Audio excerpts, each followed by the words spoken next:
Hello दोस्तों, कैसे हैं आप लोग। स्वागत है आप लोग का अपने यूट्यूब चैनल फार्मा साइन में। तो हम लोग सॉल्व कर रहे थे बी फॉर्म फोर्थ सेमेस्टर के फार्माकोग्नोसी सब्जेक्ट को। 2018-19 का पेपर था ये।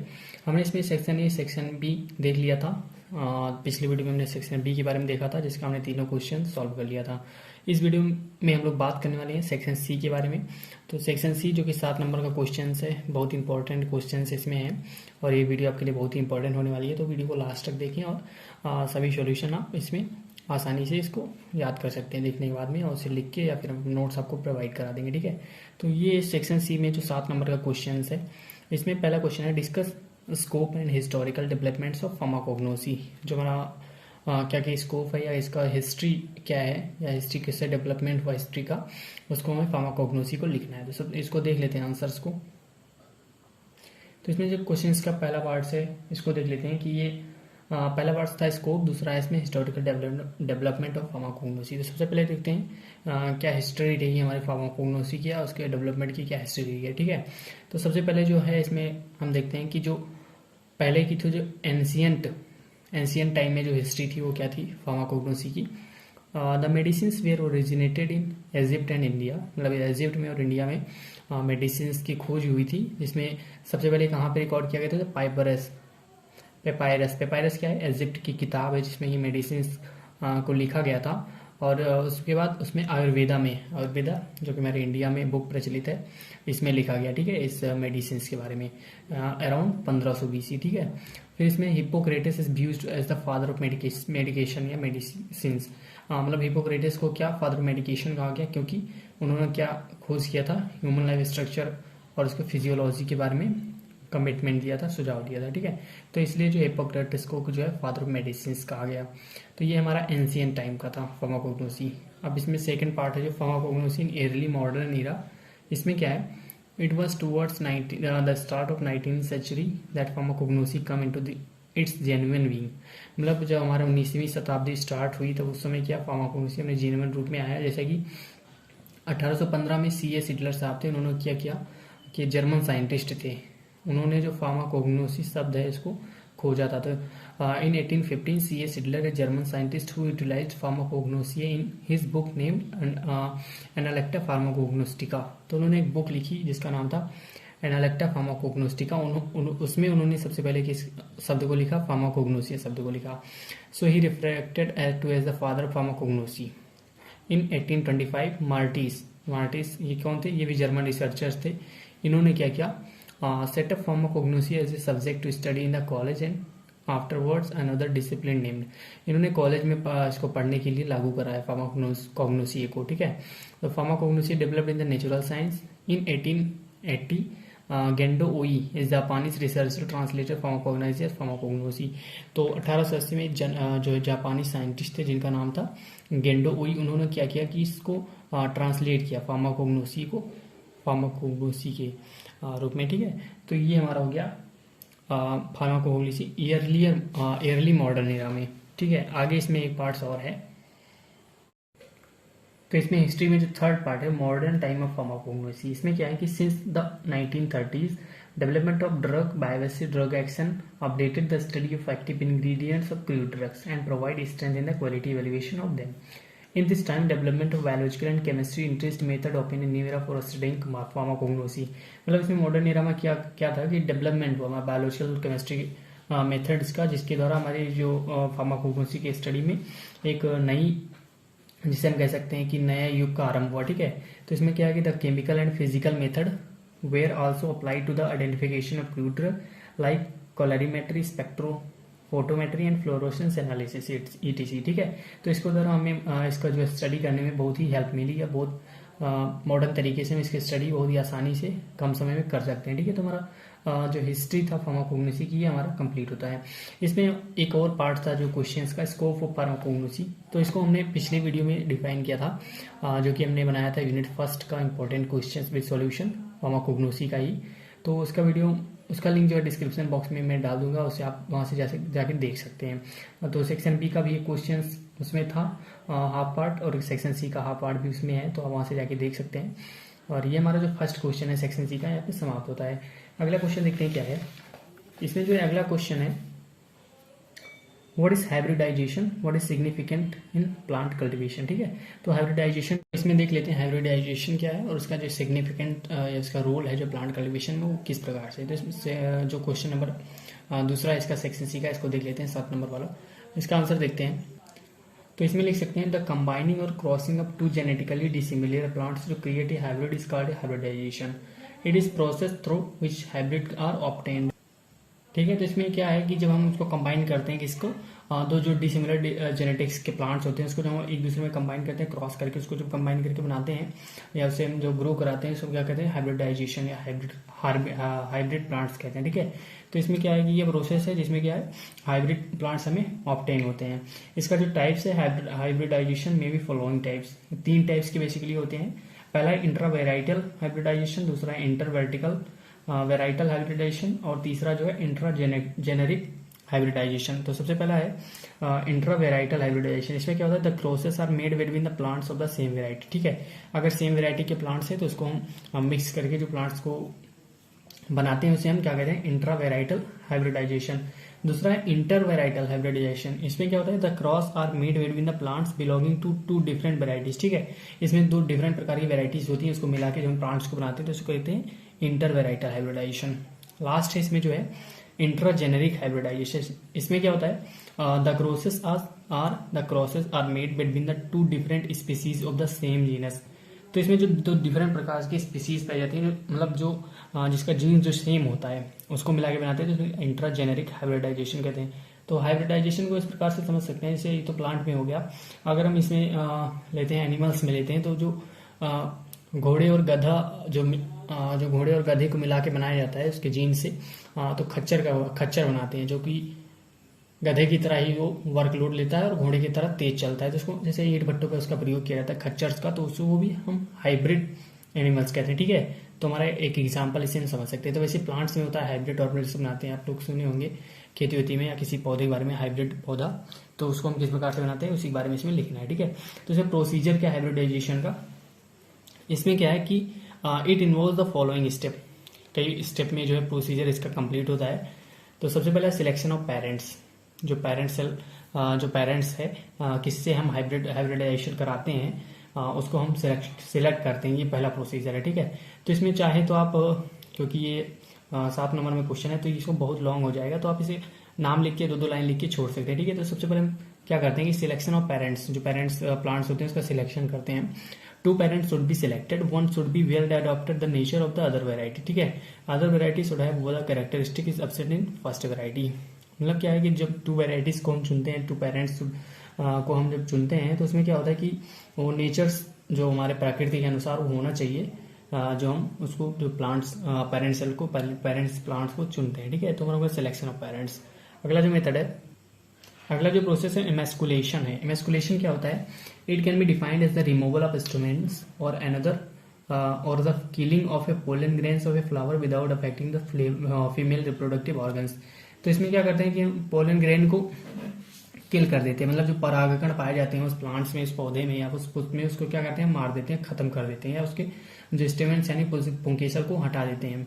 और हटाते कैसे हैं कि इसको जो फीमेल रिप्रोडक्टिव सिस्टम है उस पर कोई इफेक्ट हो, इस प्रकार से हम इसको हटाते हैं। तो ये हमारा इमेस्कुलेशन हो गया। ठीक है, अगला चीज इसमें है प्रोसीजर में बैगिंग। बैगिंग क्या होता है, the emasculated flower is immediately to avoid pollination by any foreign pollen. ठीक है, तो इसमें क्या है, the bags may be made of butter paper, glassine or fine death. The bags are tied to the base of the stalk of flower with the help of the thread, wire or pins. Both male and female flowers are bagged separately to prevent contamination in male flowers and cross pollination in female flowers. तो इसमें क्या करते हैं, bag बनाते हैं इस प्रकार से, उसको अलग अलग बांध देते हैं, मेल फ्लावर और फीमेल फ्लावर्स को अलग अलग, क्योंकि इसमें कंटामिनेशन ना हो। ठीक है, इसीलिए अलग अलग रखते हैं। अगला जिसमें प्रोसेस है टैगिंग। टैगिंग में क्या होता है, the emasculated flowers are tagged just after bagging. ठीक है, इसमें जोड़ देते हैं इसको। Generally circular tags is about 3 centimetre are use. The tags are attached to the base of the flower with the help of thread. तो इसमें क्या कहते हैं, बैगिंग, जो बैगिंग प्रोसेस होता है उसके बाद इसमें टैगिंग करते हैं। टैगिंग का मतलब उसमें हम एक दूसरे को जोड़ देते हैं। ठीक है, अगला जो प्रोसेस है क्रॉसिंग और पॉलिनेशन। इसमें क्या है कि in this method pollens from the male parent are placed on the reproductive stigma of emasculated flowers of the bean above fertilization। ठीक है, तो इसमें फर्टिलाइजेशन के लिए जो पोलेंस होते हैं मेल पेरेंट्स के, उसको प्लेस कर देते हैं रिप्रोडक्टिव सिस्टम मतलब स्टिग्मा में, या जो फीमेल रिप्रोडक्टिव सिस्टम होता है। ठीक है, तो इसका क्रॉसिंग और पॉलिनेशन हो गया।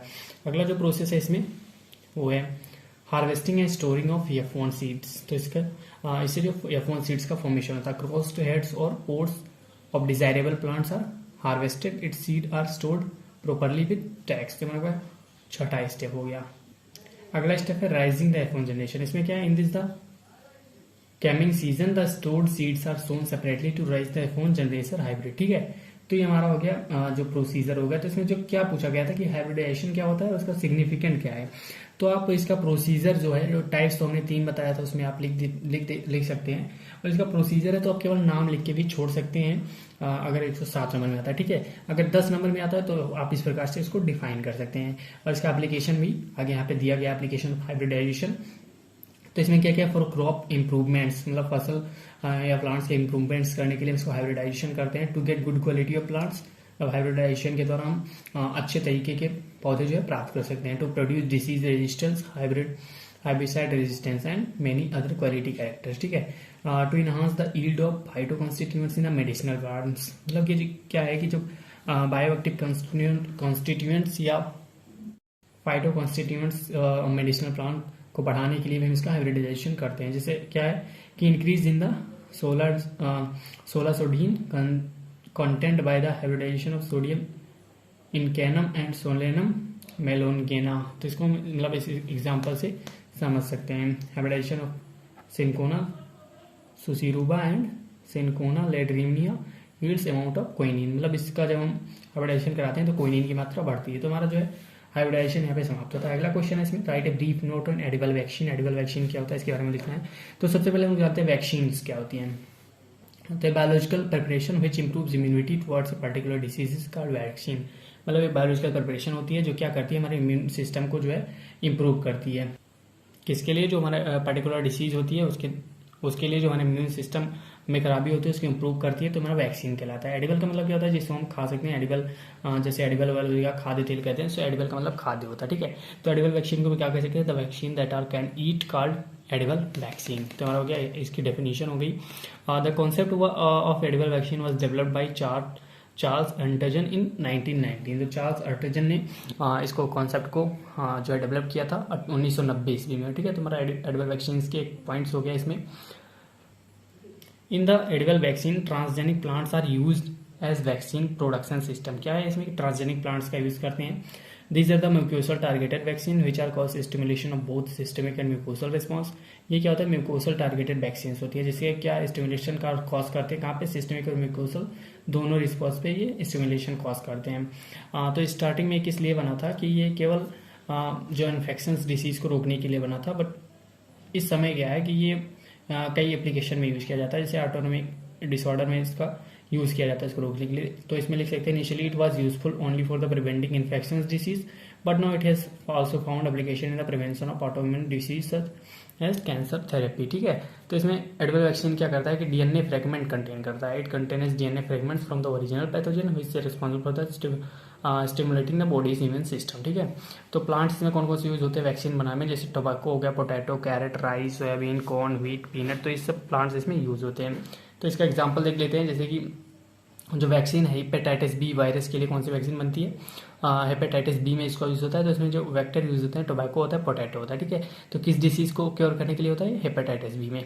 और HIV वायरस जो बनता है उसमें टोमेटो वेक्टर यूज होता है और ये एड्स डिजीज में यूज होता है। रेबीज वायरस में टोबैको यूज होता है जो रेबीज वायरस को किल करता है, यानी रेबीज डिसीज में यूज होता है। ठीक है, तो इसके एडवांटेज क्या है एडिबल वैक्सीन के, they are cheap, they can produce in large scale, they can be ingested by the eating the plants, easy to administer and avoidance of the sterile infection, heat stable होता है, easy to store होता है, ये generation of mucosal and systemic immunity। तो हमारा advantage होगा। Disadvantage या limitation इसका क्या है, selection of best plant is difficult to survival of oxygen acidic condition stomach, मतलब कि जो एसिडिक कंडीशन हमारे स्टमक होती है उसमें ये सर्वाइवल नहीं कर पाते, हमारा लिमिटेशन होगा। ठीक है, तो हमारा क्वेश्चन नंबर 4 में यहाँ पे समाप्त होता है। सॉरी 3 जो एडिबल वैक्सीन के ऊपर नोट्स था। ठीक है, अगला क्वेश्चन देख लेते हैं इसमें।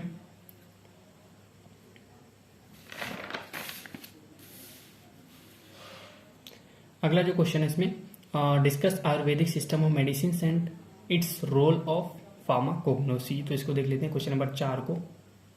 तो आयुर्वेदिक सिस्टम ऑफ मेडिसिन में सबसे पहले मैं आयुर्वेदिक की डेफिनेशन लिखते हैं। तो इसको हम लिख सकते हैं, आयुर्वेदा में क्या लिख सकते हैं, ओरिजिनेटेड फ्रॉम इंडिया, और इंडिया में प्राप्त हुआ है जैसे one of the oldest system of medicine. ये सबसे पुराना सिस्टम, मतलब सबसे पुराने सिस्टम में से एक है मेडिसिन के।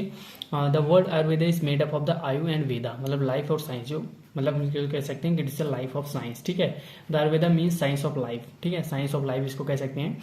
It deals with the physical and mental health, also cover art of living, जो हमारी जीने कला है उसके बारे में बताता है। In Ayurveda health is defined as well as the balance aspect of human life, ठीक है, metabolism and happy state of being. It deals with the aspect of human life which are emanating from the body, mind, external factor and natural intrinsic factor. In this system, disease are used by using drug, diet, exercise and surgery. अब इसमें क्या है कि disease कैसे cure करते हैं, drug के द्वारा, उसके डाइट्स के द्वारा, एक्सरसाइज के द्वारा और सर्जरी के द्वारा, ठीक है। तो इसमें जो 3 जो है बॉडी का जो है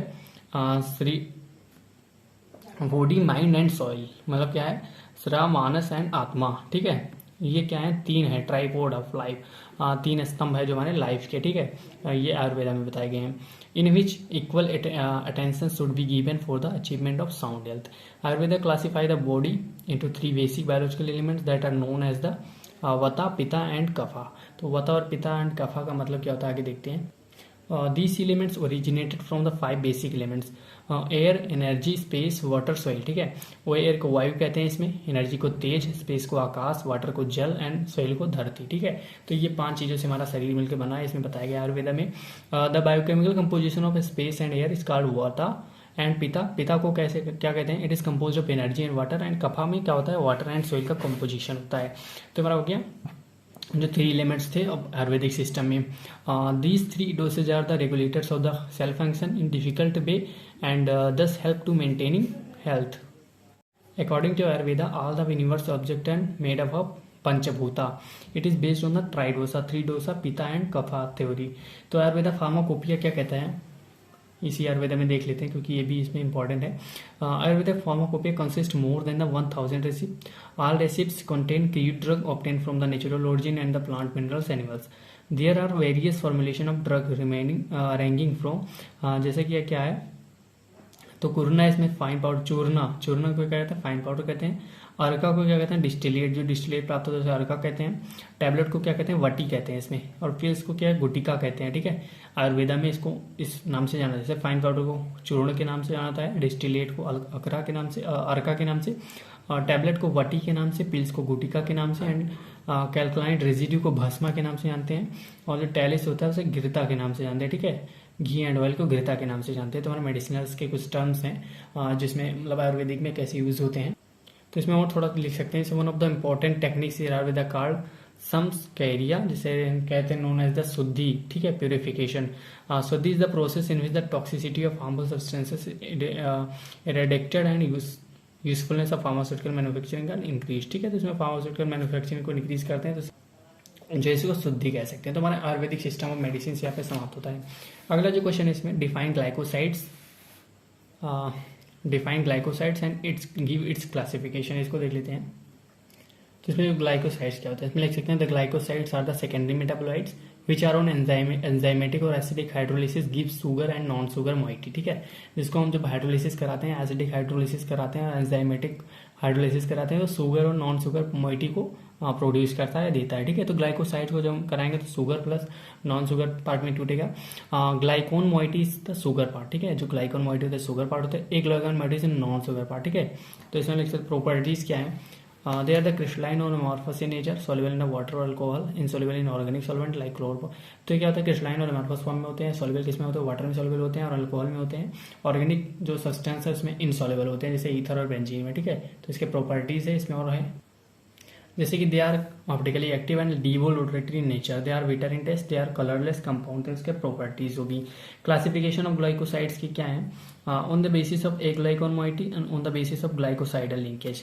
तो ए ग्लाइकोन मोइटी में क्या है, जैसे on the basis of A ग्लाइकोन moiety, तो इसमें क्या है, इसमें जो 9 प्रकार के क्लासेस हैं उसका एग्जाम्पल है, जैसे एंथ्राक्विनोन का सेन्ना हो गया, एलोई हो गया, कार्डियक और स्टेरॉयडल का डिजिटैलिस, सपोपिन का ग्लाइकोसाइड का लिक्वराइज एंड साइनोजेनेटिक का बीटर एल्मोंड, आइसोथियोसाइनाइड ग्लाइकोसाइड्स का ब्लैक म्यूटर्ड एंड फ्लेवोनाइड ग्लाइकोसाइड्स का गिंकगो एंड एल्डिहाइड ग्लाइकोसाइड्स का जो है वंटेला एंड फिनोलिक का हो गया बियरवेरी एंड बीटर का हो गया चिराइता।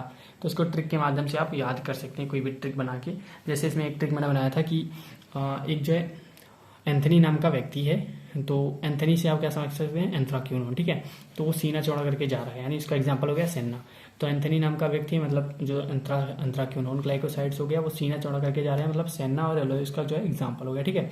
फिर उसका रास्ते में उसका जो हार्ट बीट बढ़ने लगी, यानी डिजिट नंबर में बढ़ने लगी बहुत तेजी से। तो हार्ट बीट से आप समझ सकते हैं कार्डियक, कार्डियक का एग्जांपल हो गया डिजिट, यानी डिजिटैलिस, डिजिट में बढ़ने लगा तो डिजिटैलिस हो गया, ठीक है।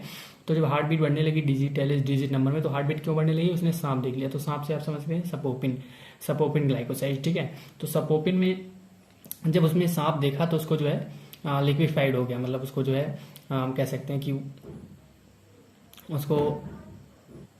उसको टॉयलेट हो गया, मतलब जैसे कि लिक्वराइज हो गया, ठीक है। तो सांप देखकर उसका हार्ट बीट बढ़ा डिजिट नंबर में, तो कार्डियक से हो गया डिजिटैलिस। और सांप देखा तो सपोपिन, सपोपिन से मतलब उसको टॉयलेट हो गया, मतलब लिक्वराइज हो गया, ठीक है। तो सपोनिन का एग्जाम्पल होगा लिक्वराइज। तो उसने अपने साइना उसकी जो है बहन है, जेनेटिक मतलब उसका जेनेटिक रिलेशन है, मतलब उसकी बहन है साइना नाम की, ठीक है। तो साइना जेनेटिक को बुलाया, साइनोजेनेटिक ग्लाइकोसाइड्स। तो साइनोजेनेटिक जब साइना को बुलाया तो उसने खरी खोटी सुनाई, मतलब तीखी शब्द उसको सुनाए। तो तीखे शब्द से आप बिटर, बिटर मतलब तीखा, तीखा से आप समझ सकते हैं तीखा बिटर एलिमेंट, ठीक है। तो साइनोजेनेटिक को जब बुलाया तो उसने तीखी बातें सुनाई, यानी बिटर एलिमेंट इसका एग्जाम्पल हो गया। तो तीखी बातें सुना के बाद उसने एक डंडा दिया, डंडा के इस प्रकार से दो ओर से जुड़ा था, दो ओर से जुड़ा होता है तो केमिस्ट्री में उसको आइसो कहते हैं, ठीक है। तो आइसोथियोसाइनाइड ग्लाइकोसाइड्स। तो उसने डंडा दिया, उसने काले सांप को मार दिया, काले से ब्लैक समझ सकते हैं, ब्लैक म्यूटर्ड इसका एग्जांपल होगा, ठीक है, आइसोथियोसाइनाइड का। तो काले सांप को मारा तो उसमें से फ्लेवर निकला, जो उसमें जहर होता है उसको फ्लेवर कह सकते हैं यहाँ पे, तो उसको फ्लेवोनाइड हो गया अगला, ठीक है। तो फ्लेवोनाइड का एग्जाम्पल उसने इसका गिंकगो नाम दिया, तो फ्लेवोनाइड का एग्जाम्पल गिंकगो हो गया। तो उसने फिर उसके बाद जब फ्लेवर निकला तो उसने और जल्दी जल्दी पीटना शुरू किया, ठीक है, सांप को उस डंडे से। तो जल्दी जल्दी का क्या आप कह सकते हैं, एल्डी यानी एल्डिहाइड। तो एल्डिहाइड ग्लाइकोसाइड में क्या हो गया, वेंटेला। तो इसका वेंटेला कैसे हो गया, तो एल्डिहाइड में मतलब इसको जल्दी जल्दी पीटा तो उसको बोतल मंगाया, बोतल या बाटला कह सकते हैं, बोतल से इसका हो गया वेंटेला, ठीक है। तो वेंटेला हुआ तो उसके बाद उसमें क्या हुआ कि उसमें जो फेना आप कह सकते हैं कि जब उसमें ज़्यादा जो है जल्दी जल्दी पीटा तो उसमें बोतल मंगाया, तो जल्दी जल्दी पीटा तो उसमें फ्लेवर निकल रहा था, उसमें फेना होने लगा, फिनोलिक कह सकते हैं। तो फिनोलिक ग्लाइकोसाइड का एग्जांपल हो गया, उसमें बियर डाल दिया, एक बियर, तो बियर बरी कह सकते हैं उसको, ठीक है। तो उसमें जो ये सब डालने के बाद क्या हुआ, बीटर हो गया वो, तो बीटर ग्लाइकोसाइड, तो उसमें चिरायता मिला के सबका काम खत्म हो गया, तो चिरायता इसका एग्जाम्पल हो गया। तो इस ट्रिक से आप इसको आसानी से याद कर सकते हैं, एक बार ट्रिक आप सही पढ़ लेते हैं, एक बार पढ़ लेते हैं तो याद हो जाएगा, ठीक है। अगला जो इसका क्लासिफिकेशन है on the basis of the ग्लाइकोसाइडल linkage, तो इसका जो पहला है ओ ग्लाइकोसाइड्स लिंकेज, जैसे इन this glycoside the sugar part is linked with the alcoholic और फिनोलिक हाइड्रोक्सिल और कार्बोक्सिल ग्रुप, ठीक है। तो इसमें क्या होता है, फिनोलिक और हाइड्रोक्सिल कार्बोक्सिल ग्रुप से जो जुड़ा होता है। एन ग्लाइकोसाइड इसमें क्या है, in this glycoside the sugar part is linked, आगे देख लेते हैं, with nitrogen atom amino group of glycone like nucleoside, DNA and RNA. अगला जो सी ग्लाइकोसाइड, इसमें क्या होता है, in this glycoside the sugar part is link directly to the carbon atom aglycone like aloin. N and C glycoside are not hydrolyzed with the acid or alkali by the enzyme. S glycosides में क्या होता है, in this glycoside the sugar part is attached to a sulphur atom and glycone such as sinigrin. तो हमारा identification test for glycoside इसमें क्या है, जैसे कि हमने क्लासिफिकेशन में देखा था वही इसमें आइडेंटिफिकेशन टेस्ट भी हो जाएगा, जैसे test for anthraquinone glycoside, test for saponin glycoside, test for the steroidal, test for the cardiac cyanogenetic glycoside, flavonoid glycoside. तो हमारा क्वेश्चन नंबर 5 भी यहाँ पे समाप्त होता है। अगला जो क्वेश्चन है question number 6, discuss the pharmacognostic profile of honey. Honey के बारे में हमें लिखना है, तो इसका जो सबसे पहले सिनोनिम्स लिखते हैं। सिनोनिम्स इसका क्या होता है, मधु होता है, शहद होता है, ठीक है। तो बायोलॉजिकल सोर्स इसका क्या है, it is saccharin liquid preparation containing from the Apis mellifera and Apis indica. तो ये बायोलॉजिकल सोर्स इसका हो गया। इसकी फैमिली क्या है, एपिडी फैमिली है। इसका जो है जियोलॉजिकल सोर्स क्या है, it is produce in the West Indies, Australia, New Zealand, California, Africa and India. तो इन सब जगहों पे पाया जाता है। अब है इसका प्रिपरेशन कलेक्शन कैसे करते हैं, ठीक है। तो प्रिपरेशन और कलेक्शन के लिए इसको हम फ्लो चार्ट के रूप में समझ सकते हैं। सबसे पहले क्या होता है कि nectar of the flowers contain mainly 25% sucrose and 75% of water. तो जो फ्लावर्स में अपने नेक्टर जो पार्ट्स होता है वो क्या करता है, शुगर मोइटी को कंटेन करता है, ठीक है। तो इसको क्या करता है, the bee sucks the nectar from the flowers. तो सबसे पहले क्या करता है, मधुमक्खी जाती है, बैठती है और जो नेक्टर पार्ट्स होता है फ्लावर्स को उसको सक करती है, ठीक है। तो इसमें जो एंजाइम होता है इन्वर्टेज प्रेजेंट होता है। तो सलाइवा में जो वी के सलाइवा में, मक्खी के सलाइवा में हाइड्रोलेस होता है सुक्रोज, ठीक है। तो उसको इन्वर्ट शुगर में कन्वर्ट करता है। उसके बाद क्या होता है, the bee reaches the honeycomb and deposit invert sugar into the special cell. तो हनी कॉम के पास अपने छत्ते के पास पहुंचती है, उसमें प्रोड्यूस कर देती है अपने स्पेशल सेल में उसको, ठीक है। उसके बाद क्या होता है, invert sugar present in the honeycomb is converted to the honey in the next 3 days। अगले 3 दिनों में वो जो शहद में कन्वर्ट हो जाता है। Water is lost from this by evaporation, और उसमें वाटर जो होता है एवेपोरेशन के माध्यम से वो खत्म हो जाता है वहाँ पे। ऑल दिस स्टेजेस और honey contains about 80% invert sugar and 20% water. उसमें क्या होता है कि 80% चीनी होता है, शुगर पार्ट्स होता है, 20% जो इसमें वाटर पार्ट होता है, ठीक है। Bee closes the honeycomb with the help of the cap of bags. Bags की मदद से हनी कैम को जो है ढक देती है। The honeycombs are collected and cap of bags is removed and honey is collected by the centrifugation. उसके बाद हम हनी को उसमें से निकाल लेते हैं। तो हमारा हो गया प्रिपरेशन कलेक्शन, ठीक है। इसमें माइक्रोस्कोपिकल कैरेक्टरिस्टिक्स क्या है, कलर जो है इसका ब्राउन होता है, पेल येलो होता है, ऑडर क्या होता है, प्लीजेंट होता है, टेस्ट स्वीट होता है, नेचर जो है विस्कस एंड ट्रांसल्यूशन लिक्विड होता है, ठीक है। केमिकल कॉन्स्टिट्यूएंट्स क्या होता है, it contains glucose, fructose, sucrose, dextrose, volatile wax, enzyme, ETC, ठीक है। इसका यूज क्या होता है, use there is a laxative in the therapy of cold cough में यूज होता है, लैक्सेटिव में यूज होता है, एंटीसेप्टिक प्रॉपर्टीज भी इसमें पाई जाती है, ठीक है। इसका प्रिवेंशन स्टोरेज कैसे करते हैं, it is stored in the room temperature in well closed container. Evaluation कैसे करते हैं, इसमें 2 ml ऑफ सॉल्यूशन हनी लेते हैं, फैलिंग सॉल्यूशन डालते हैं, 5 मिनट के लिए हीट करते हैं, तो ब्रिक रेड कलर जो प्राप्त होता है, तो हनी का इवेल्युएशन करते हैं। तो हमारा हो गया क्वेश्चन नंबर 6 भी यहाँ समाप्त होता है, फार्मास्यूटिकल सिग्निफिकेंस या फार्माकोग्नोस्टिक प्रोफाइल ऑफ हनी। अगला क्वेश्चन में write a note on the novel medicinal agent from marine sources, इसको देख लेते हैं। तो जो लास्ट क्वेश्चन है, ठीक है, तो इसमें जो नोबेल मेडिसिन, नोबेल मतलब नई मेडिसिनल एजेंट हमारे मरीन सोर्स से प्राप्त है उसके बारे में लिखना है। सबसे पहले मरीन ड्रग्स के बारे में जानते हैं। The drugs which are obtain from the marine organism are called a marine drugs, ठीक है। The bioactive compounds are also obtain from the marine flora and fauna use for the treatment of many disease. तो इसका बहुत सी disease में use किया जाता है। तो novel medicinal agent from the marine sources कौन कौन से हैं, तो सबसे पहले है the novel medicine agent which are obtain from the marine source as follows, cardiovascular agent, anti cancer, antiviral, antimicrobial, antiparasitic, antispasmodic, anti inflammatory. तो इतने टाइप्स के जो ड्रग्स हैं नोबल मेडिसिनल एजेंट्स हमारे मेडिसिन सोर्स से ऑब्टेन हुई हैं। तो सबसे इसको बारी बारी देख लेते हैं। सबसे पहले कार्डियोवैस्कुलर एजेंट, इसमें क्या, these are those drug use to treat heart disease, ठीक है।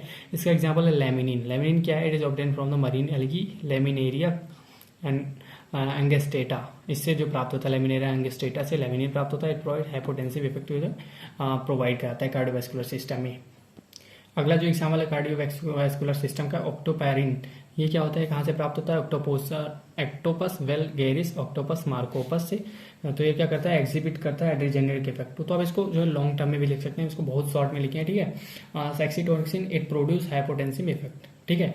अगला जो है एंटी कैंसर एजेंट्स, तो इसमें क्या है, anti cancer agent, these agent are which are use to treatment of cancer. तो इसमें केवल हम लिख दें ट्रीटमेंट ऑफ कैंसर, ठीक है। तो इसको आप लैंग्वेज बढ़ा करके लिख सकते हैं, ठीक है। इसका एग्जांपल है एरासी, पहला एग्जांपल है, ये कहाँ यूज होता है, ल्यूकेमिया में यूज होता है। दूसरा एग्जांपल है कैरासिन एसीटेट, तो ये कहाँ से प्राप्त होता है, कैराबियन गैरगोनियम से प्राप्त होता है।